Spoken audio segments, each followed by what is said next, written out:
A survey of TV weathercasters across the country found that 46% are skeptical about global warming's existence. Leighton Steward, he's the chairman of CO2 is Green Foundation. He joins the company to break down the numbers. Leighton, this is extraordinary. Now, are we talking meteorologists, as they like to be called, or is it just the weather guy, the weather lady on the local newscast? Who are we talking about here?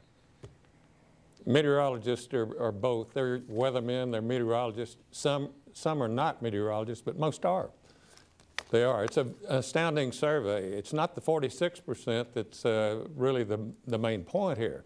25% of them said that they believe this global warming scare is a hoax.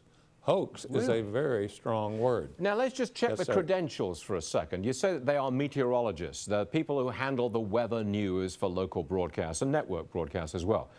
You think they're qualified to make that judgment? Well, they're not climatologists. Climatologists are the ones that look at long-range weather forecasts, but certainly they are experienced. They're educated in a way that should allow them to be able to look at the research that's been out and make some judgments. Most importantly, they are the people that the public sees and communicates with every day. So the weathermen are very important in this particular topic. Now, your point is people build up.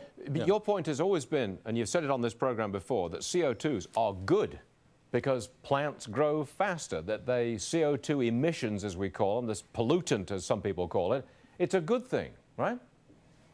It's absolutely astounding how much additional plant growth we get when we put more CO2 into the atmosphere. And as you know, I do not believe that carbon dioxide, and now we're seeing the weathermen and also the climatologists believe the same thing, that CO2 is not what is really driving the climate change today. But if we add 300 parts per million of CO2 to the 387 that you and I are breathing right now, we'll see a 35% increase in plant growth, and we'll see a 50% increase in the growth of our forests. That's astounding. Think of what that does for the ecosystems, the habitats, the food supply on Earth. I find you 46% of weathercasters skeptical of global warming. That is an astonishing statistic. Leighton Steward, a pleasure. Thanks for coming back and seeing us again. We do appreciate it, sir. Thank you. You bet. Thank you. Got to get to the latest Rasmussen Daily presidential